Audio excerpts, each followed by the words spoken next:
pastor e nada me faltará. O Senhor é meu pastor e nada me faltará. Ainda que eu ande pelo vale da sombra da morte, ainda que eu ande pelo vale da sombra da morte, nada temerei, não temerei, não temerei, não temerei, não temerei, não temerei. Só vocês, não temerei. Força, gente! Cadê aquele quibe? Você sabe o que é? Ministério é o seguinte, vou contar. Às vezes acontece o efeito Zé Subaqueira. Ixi. A pessoa, ela acha que está com CC e tem receio de levantar os braços. Aqui não tem não, tá frio. O quibe que você comeu, o lanchinho que você fez. Então vai lá, levanta a mão assim, ó. Não temerei, vai. Não temerei, não temerei, não temerei. E agora? Não temerei, não temerei, não temerei. Amém. Parabéns a você, meu irmão. Aê. A todos vocês uma salva de palmas, gente. Esse coral maravilhoso. Você acabou de dizer, não temerei. O medo, ele causa um mal imenso em nós. O medo paralisa. O medo leva a ser patológico na medida em que ele não me abre e não me permite tentar novos caminhos. Mas sobre isso, eu quero convidar uma pessoa, um especialista, Dr. Lincoln César Andrade. Uma salva de palmas. Seja bem-vindo, meu irmão. Obrigado, padre. Boa noite. E eu já começo enquanto você senta, que não foi programado, mas pode sentar aqui, eu tenho que sentar aqui, senta você, que a sua mãe está nos acompanhando, e às vezes você assiste esse programa com ela. Como é que é o nome dela? Minha mãe Maria do Pilar. Maria do Pilar, nosso abraço, teu filho está aqui colaborando, viu? E a minha sogra, que não perde nunca, que é lá do Rio Grande do Sul, Dona Marlene. Sogra. E é associada. Associada. Você vê que me contaram as coisas. Eu fui pesquisar a vida do povo aqui. Meu abraço, como é que é o nome dela? Mariane, meu abraço. Marlene Pari. Tá certo. Bom, doutor, eu gostaria que nós estamos falando sobre medo. Eu, como padre, tenho uma proposta, todo mundo aqui cantou, não temerei. Jesus falou várias vezes, não tenhais medo. Eu gostaria que o senhor, o que é o medo na vida de uma pessoa? Bom, em primeiro lugar, o medo é uma emoção primária, é uma programação genética que todos nós temos, cuja função primordial é nos proteger, é garantir a nossa sobrevivência. Ou seja, medo todos nós sentimos, em situações novas, situações que a gente avalia como arriscadas, todos nós sentimos. Dr. Lincoln, então o medo, num primeiro momento, faz parte da natureza humana? Sim, parte da natureza humana, e partilhamos com muitos animais inferiores. Então o medo faz parte da própria evolução permanece? Exatamente. Quando que o medo passa a ser patológico? O medo, ele é patológico. Como o medo, a função dele é nos proteger, ele passa a ser patológico no momento em que ele nos prejudica. Então eu vou dar um exemplo que eu acho que facilita bastante. Imagine uma pessoa que tem fobia, medo intenso de borboleta, né? Todo mundo admira, aprecia borboletas, mas tem pessoas que têm fobia, têm medo, pavor. Então o medo patológico, ele passa a ser um problema quando ele é irracional. Por exemplo, ter medo de borboleta é algo que foge à razão. Ele é desproporcional, é exagerado. Será que eu vou ter que contar um negócio aqui? Não, de borboleta eu tenho não, mas eu tenho medo de um animal, não vou contar não, vai. Depois. Agora conta. Não, depois, vai. Mas então, quando ele prejudica, e o senhor é psicólogo, não é? Psiquiatra. Psiquiatra, perdão. Dr. Lincoln, o senhor atende pessoas com medo irracional, que deixa de viver, deixa de fazer coisas por isso? Sim, com certeza. Vou dar um exemplo também. Eu acho que o exemplo é bom porque ajuda as pessoas a se perceberem, né? Por exemplo, o transtorno de pânico, né? O transtorno de pânico, a pessoa... Eu atendi uma pessoa no rádio hoje. Com esse problema? Por favor. Então, o transtorno de pânico, ele se caracteriza basicamente por 4 características que definem o transtorno. Crises de ansiedade muito intensas, agudas, que acontecem sem que a pessoa espere. Uma ansiedade que a gente chama de ansiedade antecipatória. A partir do momento que a pessoa passa a ter essas crises, ela começa a antecipar a possibilidade das crises e começa a ter medo. Sim. Na sequência, ela desenvolve um tipo de fobia que a gente chama de agorafobia, que é medo de frequentar certos lugares e medo de ter crises e não poder ser socorrido, de sofrer humilhação. Ela começa, vai progredindo. Vai progredindo. E finalmente, ela desenvolve uma hipervigilância do próprio corpo, porque ela sente o corpo como algo fora de controle, que as reações físicas, a emoção é reação física.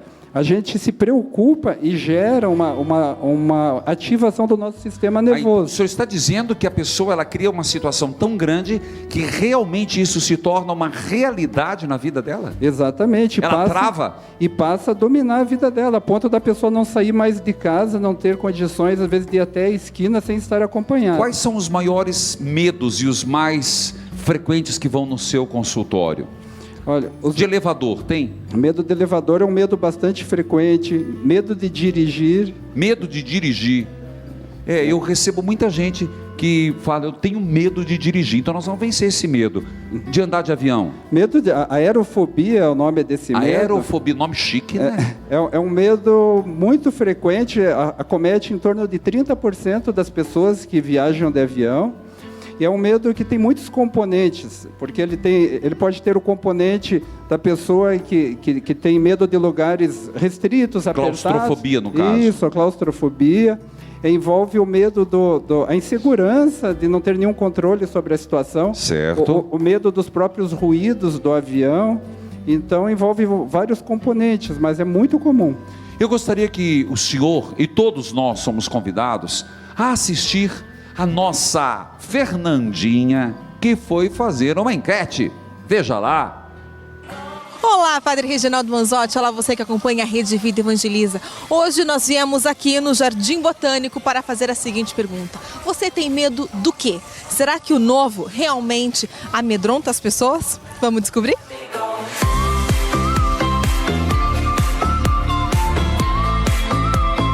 Qual que é teu maior medo?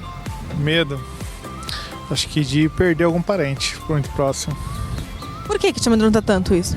É complicado, acho que você convive tanto com a pessoa, você aprende, acho que a amar tanto ela que se perder, acho que vai fazer uma falta muito grande, acho que por isso. Por exemplo, medo da morte, né? Medo de acidentes trágicos. De envelhecer e não realizar tudo que eu quero nessa vida. O meu medo é ficar sem minha família. Do jeito que está o mundo, se a gente ficar com medo de qualquer coisa, a gente nem sai de casa. E você, Padre Reginaldo, tem medo de alguma coisa? Eita! Aí agora virou... Fazer o quê? O povo quer saber. Espertinha! Eu vou responder. Eu vou deixar uma pergunta aqui. Primeiro eu vou perguntar para os outros. Eu vou responder sim, eu tenho medo. Tem meus medos, que não são poucos. Bom, doutor, eu já deixo a pergunta, porque todo mundo tem medo. A pessoa já está com uma plaquinha ali, vai escrever. Quem está em casa vai escrever seus medos. E nós vamos fazer um processo, um exercício de superação. O medo não vai me dominar. Mas eu já deixo a pergunta, como é que uma pessoa pode dar os primeiros passos para superar, de uma forma bastante pedagógica? Eu quero fazer a pergunta, Beth, qual que é teu medo, filha? Eu tenho medo de enlouquecer. De enlouquecer? Ficar caduca. A hora que o senhor quiser comentar, só pode comentar. Peguei aqui. Cadê o Tonho? Vai, meu filho. Eu quero. Ô, Zé da Sanfona, qual que é teu medo, meu filho? Eu tenho medo de novos desafios. Sempre tenho medo. Que coisa chique, né? Ninguém tem medo real, mas tá bom. Eu quero. Tenho. Qual que é o teu medo, Manzotti? O meu medo é de ver tudo aquilo, ver o tamanho do prato do Jean na hora do almoço. Olha, me dá medo, eu acho que ele não vai comer tudo aquilo, mas ele come, viu? Qual que é o teu... Ele come, velho. Qual que é teu medo, Manzotti? Eu fui almoçar com ele, aí ele serviu uma montanha, aí eu fiquei com medo, eu falei, ele não vai comer isso aí. Mas comeu. Antônio Cardoso, qual que é o teu medo? Tenho medo de descer serra, Tenho medo de estrada. De estrada, tá certo, de ladeira. Viajando tanto como eu viajo, eu tenho medo de descer serra. Eduardo Soares. Assalto, violência, que envolve violência. Eu vou responder o meu, mas doutor, como é que faz esse processo para superar? Veja bem, quando a gente está diante de uma situação avaliada como de risco ou de ameaça, na nossa mente passa rapidamente uma avaliação numa espécie de uma escala que vai assim entre me sinto totalmente impotente para enfrentar essa situação até me sinto totalmente capaz, tenho poder para isso. Se a gente, nessa nossa escalinha psicológica, se a gente se sente numa situação, a gente está diante de uma situação avaliada como de alto risco e ao mesmo tempo a gente sente que não tem recursos suficientes para enfrentar e diante de um alto risco a gente pode entrar em desespero. Nessa situação, a gente deve procurar ajuda imediatamente, às vezes até ajuda profissional. Não sendo esse o caso, a gente tem que se perguntar a gente tem que lembrar das seguintes questões. Diante do novo, de uma situação avaliada como de risco, todo mundo sente medo. A gente, para se livrar do medo, a gente só consegue fazer isso enfrentando. E nesse processo de enfrentamento, a gente cresce, a gente se prepara para enfrentar novos desafios. Certo. Então, o que a gente faz? A gente precisa logo dar um primeiro passo. E como que faz esse primeiro passo? Vamos pegar a situação de medo de conduzir veículo, medo de dirigir. Dia de São Cristóvão ontem. A pessoa não estava falando de caminhoneiros, taxistas, dos motoristas, vamos pegar essa situação como exemplo. Vamos pegar uma pessoa que tem medo de dirigir, tem pavor, vamos pegar uma situação extrema. A pessoa, você divide a tarefa em etapas. Se você não tem coragem de sair com o carro para dar uma volta no quarteirão, você entra na garagem e liga o carro, deixa em ponto morto, liga. Se isso te gerar ansiedade, você vai ficar ali. Primeiro passo, primeiro passo. Não saiu andando, mas entrou no carro primeiro, Exatamente. do lado do motorista e ligou o carro. Exatamente. Vencida a primeira etapa. Isso, pode fazer isso vários dias seguidos. A partir do momento que já não se sente mais desconfortável, pode engatar a marcha ré e começar a dar uma rezinha para sair da garagem. Se for para sair, tá, gente? Não é para ir para frente, não, pelo amor de Deus. Então, o que a gente faz? A gente divide a tarefa em muitas etapas, sendo que a primeira etapa é a mais fácil, aquela que a gente julga que consegue enfrentar sem problemas, e a última etapa é aquela de dificuldade extrema, que a gente se sente realmente incapaz. E é importante partilhar isso com alguém? É importante, com toda certeza, o apoio, a ajuda, seja profissional ou seja familiar. Seja familiar. Então, no caso, por exemplo, alguém que vai entrar, tem problema com elevador, entra, sai. Então, dividir as tarefas. Maravilha. Exatamente. Maravilha. Gente, eu quero fazer um exercício agora. Me perguntaram qual o medo. Eu gostaria, pegue a caneta e o papel, e eu tenho a minha tabuinha. Vocês também podem fazer. Escrevam seus medos. Eu vou escrever 2 medos aqui, R$1, que vocês vão dar risada, mas é meu medo. Eu não gosto, eu tenho nojo, eu tenho pavor. Eu morei num convento em Camusim de São Félix e tinha muito morcego. Eu tenho pavor de morcego. Vai escrevendo, quero ver aí. Morcego. E tem um outro medo.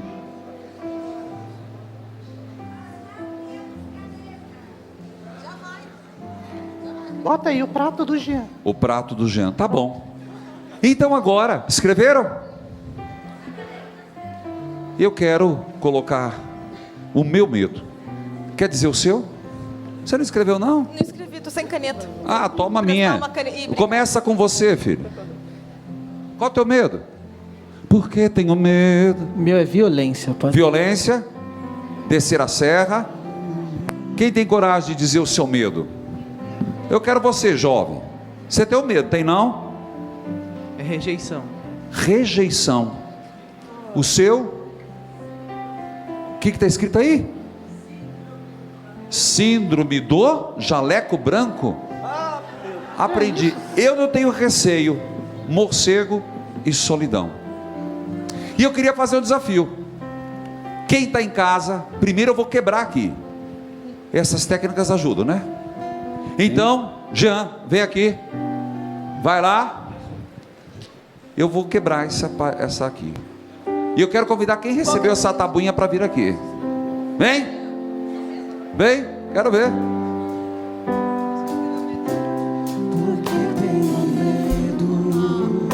O que o senhor tem? Eu tenho medo de ficar meio de um tiroteio. Olho do tigre, gente. O que está escrito? De altura. Tenho medo de errar. Medo de errar. Então vamos lá. Deixa eu quebrar a minha. 1, 2, 3 e... Ah! Quebra a tua, meu filho. Vai me dando aqui que eu seguro. O que você tem medo? 1, 2, 3 de rato. De rato? Rato, esse marmanjão? Vai, meu filho, quebra. Aê! O senhor tem medo de ficar no meio de tiroteio. 1, 2, 3 e... Ele tem medo de... Quantos anos você tem? 25. Vai lá, medo de errar. Rapaz, acerta a cara dele não. Você vai tentar? Medo de altura. Altura. 1, 2, 3 e... 1, 2, 3 e... Ai, tá fraco demais. E qual o teu medo? Eu tenho medo de... Assalto. Eu também, vai lá. 1, 2, 3 e... Aê. Você, meu filho, descer da serra. É a mão de tocador, pelo amor de Deus. Aí, tá vendo? Quero ver você quebrar teu medo, meu filho. De violência. Fernanda, você aguenta? Vai lá, Fernanda. Ela tem medo de Alzheimer e de bactéria. Infecção. Capricha, hein, Fernanda? Me faz passar vergonha. Aê, quase não conseguiu. Gente, e eu quero convidar agora Eduardo Soares, incendeia. Vem cá, meu filho. Vamos lá, padre. Vamos incendiar esse lugar, nas palmas assim, ó. De pé. Vem, Espírito Santo. Vem, Espírito Santo. Vem, Espírito Santo. Incendeia esse lugar. Com as mãozinhas lá em cima assim, ó. Vem, Espírito Santo. Vem, Espírito Santo. Vem, Espírito Santo. Incendeia esse lugar. Com palmas. Como em Pentecostes, hoje viemos clamar o derramamento do Espírito Santo de Deus aqui.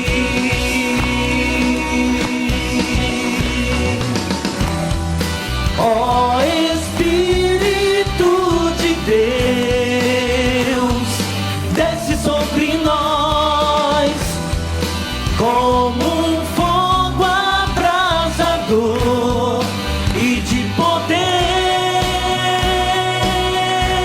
Lá em cima, vamos lá. Vem, Espírito Santo. Vem, Espírito Santo. Vem, Espírito Santo. Incendeia esse lugar. Quero ouvir vocês, vamos lá? Vem, Espírito Santo. Vem, Espírito Santo. Vem, Espírito Santo. Incendeia. Incendeia esse lugar. Assim, ó. Como em Pentecostes, hoje viemos clamar o derramamento do Espírito Santo de Deus aqui. Parabéns, louvado seja Deus. Gente, eu quero dividir com vocês Pedro, que dá o primeiro passo. Eu e você somos chamados a fazer o mesmo. Essa música é um hino por onde passamos, porque é uma realidade em nossa vida. Vença seus medos, tenha coragem, Dai o primeiro passo. A vida vale a pena. Como é bom estar aqui, em meio a tantas provações,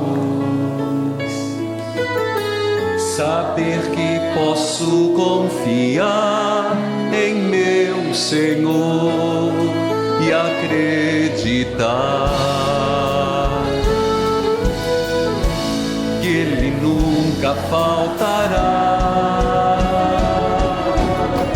A tempestade vai passar, ou sobre as ondas confiante andarei. Tribulações vencerei, as aflições superarei. Deus provê, eu sei que proverá.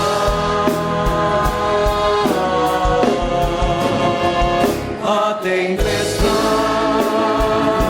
vai passar, ou sobre as ondas confiante andarei. Tribulações vencerei, as aflições superarei. Deus provê, eu sei que proverá. Neste bravo mar da vida, ventos vêm me atormentar.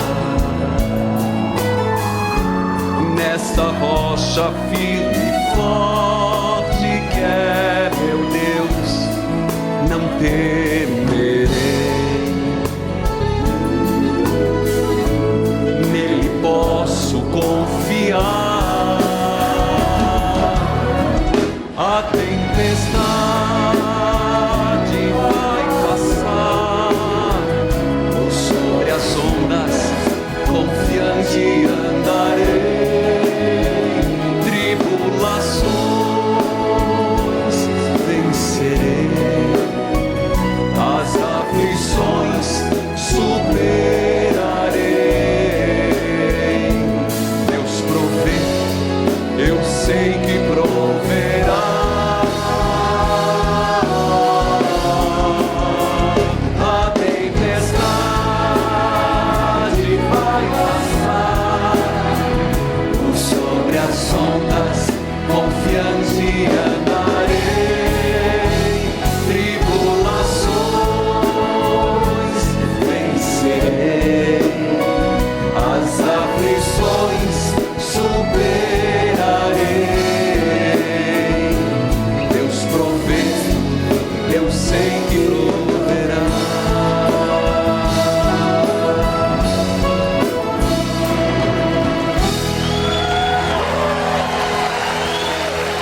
A tempestade vai passar, por sobre as ondas confiante andarei. Eu quero agradecer. Obrigado, doutor. Obrigado, meu irmão. Quiserem ficar na bênção com o Santíssimo. Gente, terminou não. Eu quero dizer para você, filho, eu escutei muito o que você falou de rejeição. E eu queria agora, na presença de Jesus, que você colocasse aqueles medos que você rasgou, que eu tenho, você tem, mas só Jesus pode curar. Eu estou indo para o intervalo, mas eu tenho que dar esse recadinho. A madrinha da obra Evangelizar é nesse mês de julho, mês de Nossa Senhora do Carmo. Por isso, nós estamos mandando os escapulários abençoados para você. Faça parte dessa obra. 0 operadora 41 3221 6060, tecle número 1, e ajude a propagar a devoção a Nossa Senhora e principalmente a Jesus, o Senhor das Santas Chagas. Acredite, há muitas pessoas vivendo situações de tempestade. A tempestade vai passar. E olha, digo para você que está aqui ou está em casa: tribulações vencerei, as aflições, superarei. Deus provê. De vai passar por sobre a força. Eu vou pro intervalo, eu volto já. Voltamos já, Rede Vida Evangeliza. Vencerei.